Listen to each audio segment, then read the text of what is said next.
Algumas pessoas no poder público são pessoas especialmente inteligentes. Outras são só poderosas. Algumas são poderosas e inteligentes. O ministro Gilmar Mendes está nessa categoria. Poderoso, não diria como nenhum outro, mas como pouquíssimos. E inteligente também, num patamar altíssimo. Então, quando você junta poder e inteligência, você tem um cara que realmente é muito especial. Gilmar Mendes é um sujeito especial. Conversar com ele é um privilégio. Conversar com ele é também uma satisfação, porque ele sempre tem algo a dizer que é importante, ele sempre leu algo a mais do que você leu, ele leu mais livros em mais idiomas, ele fala mais idiomas, ele é realmente uma figura especialíssima.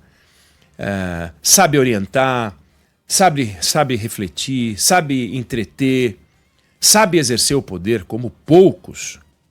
Faz um evento anual que chama muita atenção, mantém um network. Olha, eu costumo brincar que o problema não é você ter o telefone das pessoas que mandam. O problema, o desafio é você ligar e ela atender. Então, ter o telefone, a gente pode pegar até o do Trump. Mas se eu ligar para o Trump não vai atender, né? Então, agora, se você pega o telefone e liga para uma pessoa e ela atende, isso é que é poder. Então, poucas pessoas têm esse poder, por exemplo. Na semana passada, teve uma reunião em São Paulo e estavam ali reunidos algumas autoridades e uma delas resolveu ligar para um ministro do Supremo e o ministro do Supremo não atendeu. Daí a outra chegou, vamos ver se ele atende. Aí ele ligou, o ministro atendeu. Então você vê que os dois tinham telefone, mas só um conseguiu falar. Mas o ministro Gilmar Mendes, e eu volto a ele resume poder, ele resume inteligência e tal. E aí, quando você está diante de uma pessoa que reúne poder e inteligência, vamos combinar, o grau de cobrança pode ser mais alto. Porque se uma pessoa não tem inteligência, não tem poder, não sabe lidar com o jogo do poder, você pode chegar e falar, mas espera, você tem que ser um pouco mais tolerante. Mas com o Gilmar Mendes, a régua é alta, é o Usain Bolt. A pessoa usa Usain Bolt correndo 100 metros rasos em 12 segundos. Você fala, não dá. Agora, eu correndo em 20 segundos é um espetáculo.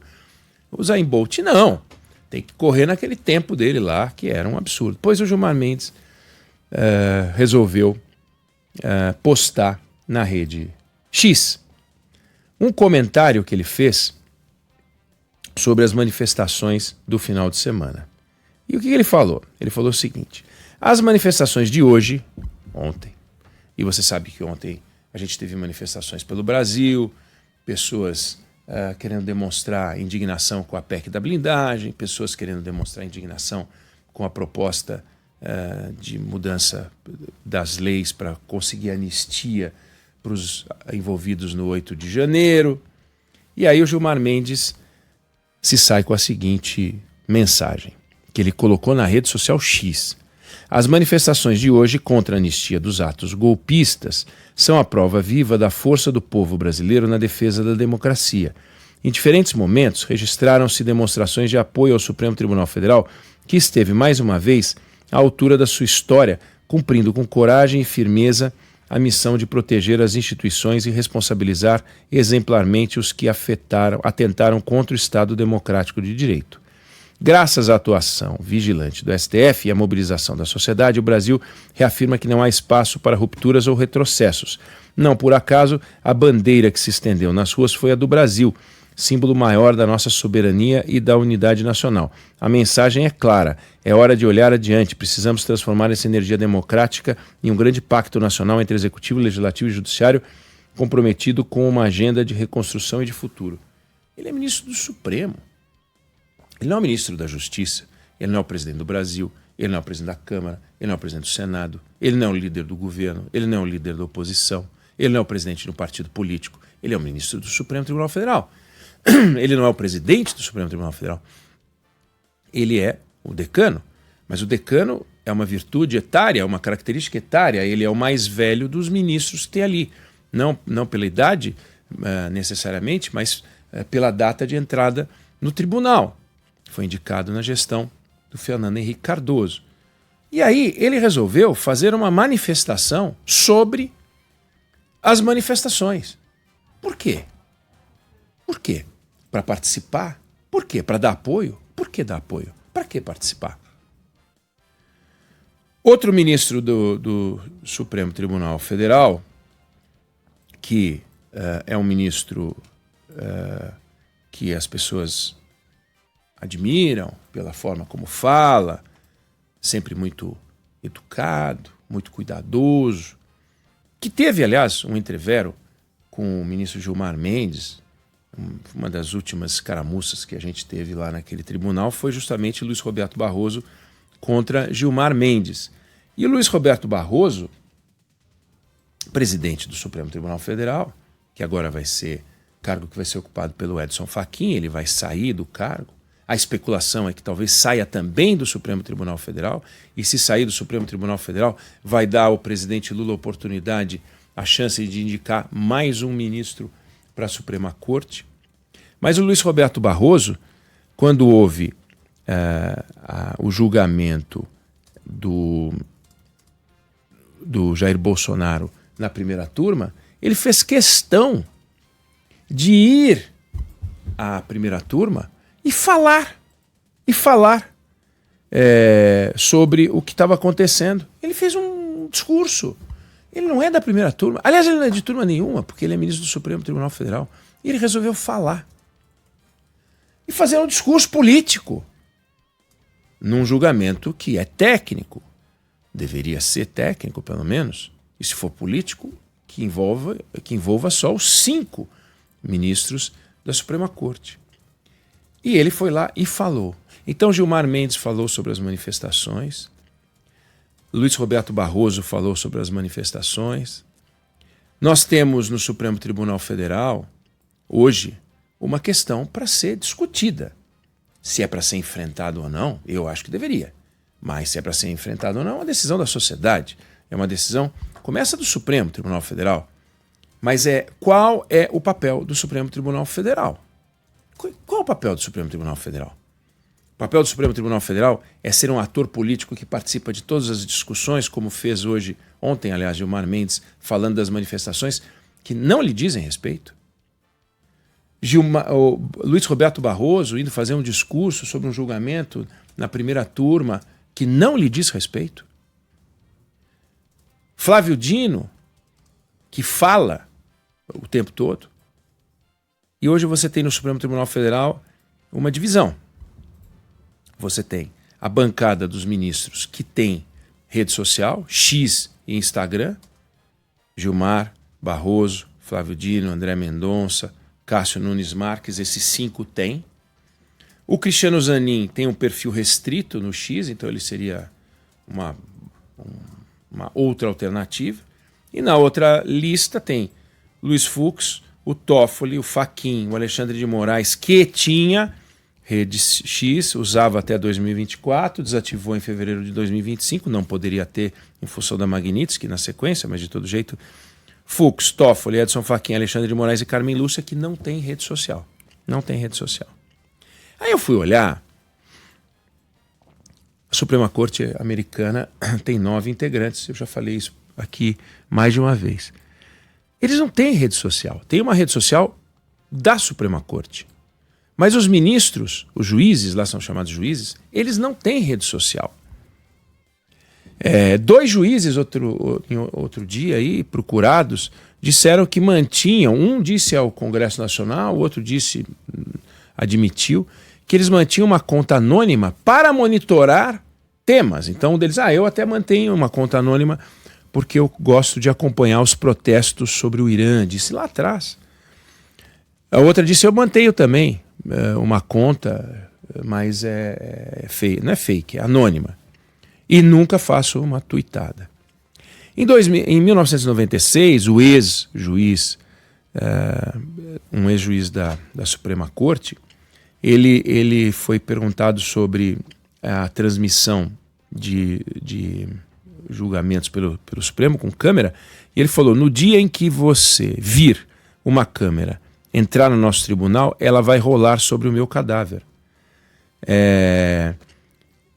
Ou seja, não vai ter câmera. Não tem, e também não vai ter rede social. O juiz é o David Souter, tá? Eu achei em algum momento que fosse o Scalia, falecido, mas é o David Souter. Mas o Scalia, ele costumava dizer que a Universidade de Chicago tem uma revisão de lei, chama University of Chicago Law Review. Ele falou, não é vendido no 7-Eleven, ou seja, não é vendido no supermercado. Tem coisa que é para estar no supermercado, tem coisa que é para estar em outro guichê.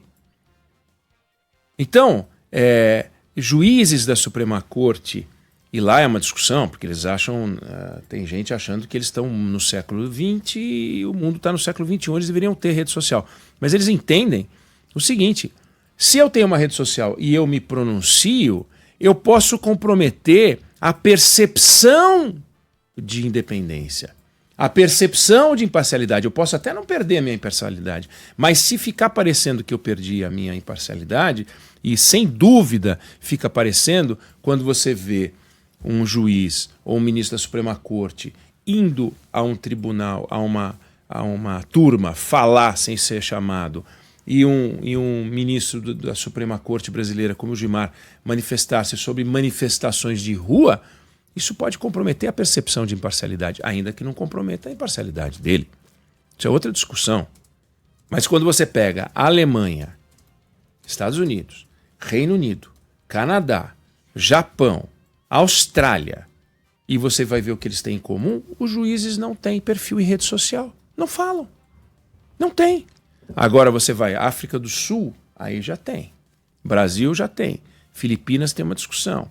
Índia é mais delicado, mas não é como aqui. Não há lugar no mundo como o Brasil, em que os ministros da Suprema Corte são influenciadores digitais, uma parte deles, ou influenciadores sociais sem ser digitais. Juízes que fazem palestra à torta e à direito, juízes que toda semana estão falando em algum lugar, dando um palpite. Você não vai achar isso nos Estados Unidos. Não vai achar isso nos Estados Unidos. E mais, nos Estados Unidos, obrigatório informar todas as fontes de renda que vêm além da função pública. Todas. Eu ganhei R$10 porque eu tenho uma caderneta de poupança ASPA. 11-999-592-100. Quem sabe o que era a caderneta de poupança ASPA? Pode escrever para a gente. Era no tempo em que se voava Transbrasil também. E a caderneta de poupança ASPA. Tem lá 12 cruzeiros novos, cruzados novos na caderneta de poupança. Tem que colocar. Tem que colocar. Eu fiz uma palestra. Tem que colocar o valor. Não, eles não me deram dinheiro, mas eles pagaram a passagem do hotel. Tem que colocar o valor. Lá na Suprema Corte é assim. Aqui o cara pega jatinho, vai para o exterior, vai assistir um show, vai assistir um jogo de futebol, uma final de campeonato num camarote, junto com um empresário, faz eventos internacionais. E tudo bem, não tem problema. É da nossa cultura, a gente acha que está tudo bem. Olhando para fora, não está tudo bem. E é engraçado porque os próprios juízes, os ministros da Suprema Corte brasileira, muitas vezes usam como referência os países que eu estou usando como referência para levantar um ponto sobre os nossos modos de trabalhar, a nossa forma de agir, que está errada na minha avaliação. Na minha avaliação. Obviamente não está errada na avaliação dos ministros do Supremo. Quem é que decide? Eu ou eles? Eles. Então não está errado. Eles decidem que não está errado. Mas tem uma questão para a gente discutir, e é isso que eu estou fazendo aqui hoje, dizer, vem cá, é para eles participarem da nossa vida. Não dizem que só entram quando são chamados? Só discutem os assuntos que estão nos autos? Não podem agir de ofício? Até podem, mas não deveriam agir de ofício? E por que eles estão falando de ofício? E não só quando provocados, e não só quando... E não é provocados, não é colocar um microfone na boca deles, ou abrir a geladeira e acender a luzinha. Isso não é provocação. Provocação é uma provocação oficial, demandada pela força do cargo. Por que eles não fazem isso? Eu deixo essa pergunta no ar aqui, porque a resposta é, eles não querem. Eles querem aparecer. Eles adoram aparecer. Quando eu falo eles, eu até estou sendo injusto com aqueles de perfil mais baixo, né? Baixo no sentido de reservado, né? E você tem. Vamos ver como é que vai ser agora com o Edson Fachin chegando, e eu não estou discutindo como ele pensa, estou discutindo como ele se comporta. Vamos ver como é que vai ser o comportamento dele. Luiz Roberto Barroso foi uma figura exuberante no cargo, né? Flamboyant, alguns diriam. Gilmar Mendes, você sabe, está vendo como ele participa. Mas são escolhas, são escolhas. O estilo Supremo Tribunal Federal e o estilo da Suprema Corte americana, inglesa, alemã, canadense, japonesa, australiana, completamente diferente. Eu não sei se você vê diferenças. Eu vejo diferenças e acho que é melhor ser criticado pelo excesso de reserva do que por falar demais. Não sei se você concorda ou discorda, mas essa é a opinião que eu tenho sobre o assunto.